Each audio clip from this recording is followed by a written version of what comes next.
Oke, Assalamualaikum warahmatullahi wabarakatuh. Saudaraku yang dimuliakan Allah, Alhamdulillahirrabbilalamin. Hari ini kembali kita berjumpa. Doa terbaik saya, semoga Anda semuanya dalam keadaan baik-baik, penuh maghfirah dan rahmat Allah subhanahu wa ta'ala. Oke, baik saudara sekalian, suatu hari di sebuah kerajaan ada raja yang sangat tegas dalam memberikan setiap hukuman kepada siapapun yang melanggar di dalam kerajaan itu. Tidak memandang bulu siapapun yang melanggar peraturan atau melanggar hukum, maka akan dieksekusi. Dan saudara sekalian, ternyata setiap ada yang bersalah, baik itu rakyat, prajurit, menteri, atau siapapun yang ada dalam istana, maka raja akan memberikan hukuman yang sangat sadis. Apa hukumannya? Hukumannya adalah setiap ada yang bersalah, maka dia akan diikat, kemudian dilemparkan ke dalam kandang yang di sana ada anjing yang sangat kejam yang siap akan memangsa siapapun yang akan dimasukkan. Dan suatu hari seorang kepercayaan raja tiba-tiba melakukan pelanggaran.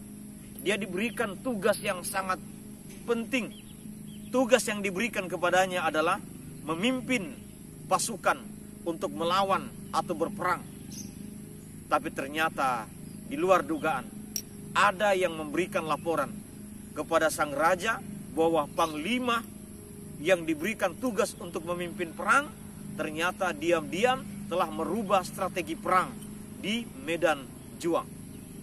Dan ketika fitnah itu kemudian sampai kepada raja, maka sang panglima ini yang sangat dipercaya dan sangat diandalkan oleh sang raja kemudian tiba-tiba dipanggil menghadap ke raja.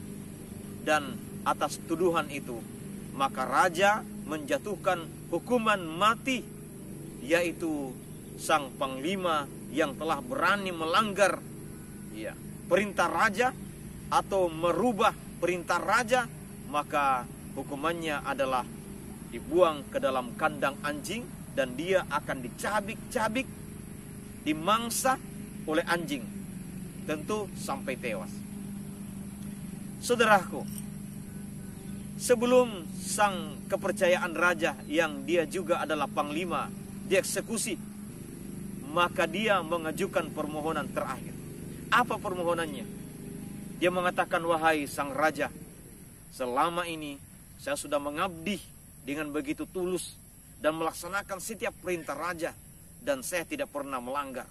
Tapi ketika hari ini saya dinyatakan bersalah, wahai raja, maka saya siap menerima hukuman itu. Tapi wahai raja, sebelum engkau menghukum saya, sebelum engkau menghukum mati saya, maka berikan saya kesempatan 10 hari. 10 hari kesempatan yang diminta oleh sang panglima yang akan dieksekusi mati. Tentu raja bertanya, mengapa engkau harus meminta 10 hari sebelum dihukum mati? Wahai raja, berikan aku kesempatan untuk hidup bersama dengan anjing-anjing itu. Atau berikan aku kesempatan untuk merawat anjing-anjing itu. Berikan aku kesempatan untuk memberikan makanan kepada anjing itu. Maka nanti ketika 10 hari kemudian, maka saya siap dilemparkan ke dalam kandang anjing, dan saya siap untuk kemudian dimangsa sebagai hukuman mati untuk saya. Maka sang raja rupa-rupanya memenuhi permintaan itu. Sang raja mengatakan, baik, permintaanmu dikabulkan. Maka diberikanlah 10 hari kesempatan kepada panglima yang telah akan dieksekusi mati, 10 hari untuk melayani dan memberikan makanan kepada anjing-anjing yang sangat kejam itu. Maka ketika 10 hari itu kemudian sampai, raja kemudian memerintahkan untuk sang terdakwa dieksekusi mati. Dan apa yang terjadi? Ternyata anjing-anjing itu kemudian langsung mendekati sang terdakwa. Dan ternyata anjing-anjing itu hanya kemudian mencium dan memperlakukan sang terdakwa dengan sangat hormat.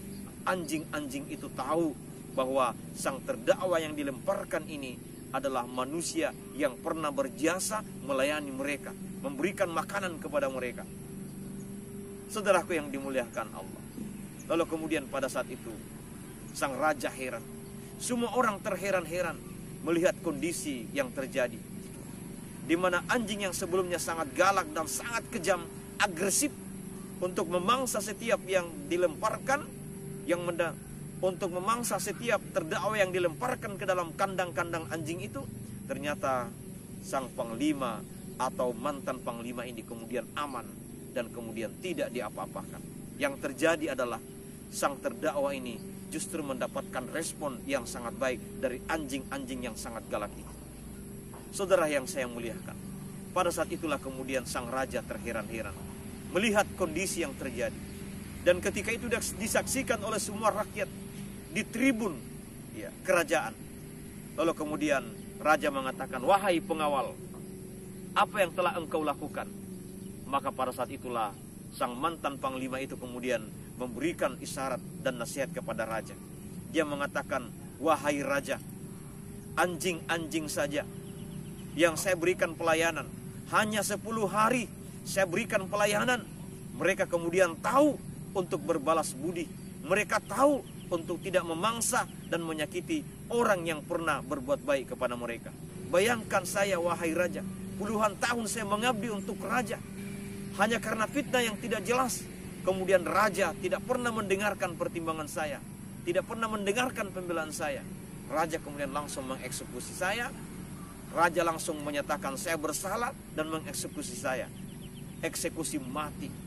Maka kemudian wahai sang raja, belajarlah kepada anjing-anjing ini yang tahu dengan siapa dia harus berbuat baik, yang tahu siapa yang telah berbuat baik kepada mereka. Mereka tahu bahwa orang yang berbuat baik harus dihormati dan bahkan harus diperlakukan dengan sangat sopan. Pada saat itu kemudian raja kemudian sadar, melakukan kajian berulang-ulang, dan akhirnya disimpulkan bahwa ternyata sang pengawal atau panglima itu tidak melakukan kesalahan apa-apa. Akhirnya dia mendapatkan pengampunan. Saudaraku yang dimuliakan Allah, sedemikianlah kita menyalahkan orang tentu dengan pertimbangan-pertimbangan yang sangat matang. Jangan terlalu gegabah mengatakan orang itu telah salah, sebab banyaknya orang yang bersaksi bahwa seseorang itu salah, itu tidak menjadi sebuah jaminan bahwa dia betul-betul bersalah. Tapi benar atau salah akan sangat dibuktikan dengan pemikiran yang jernih, kemudian pertimbangan hati nurani yang paling dalam. Semoga kita bisa mengambil hikmah untuk tidak terburu-buru mendengarkan segala informasi yang datang ke kita, lalu kemudian informasi yang belum jelas kebenarannya itu kita yakini dan kita percaya, lalu kita mengambil keputusan yang keliru.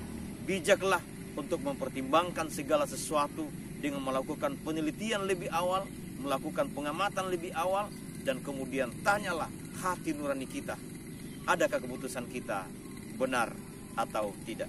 Semoga kita menjadi orang yang semakin matang dan dewasa dalam mengambil sikap ataupun mengambil keputusan.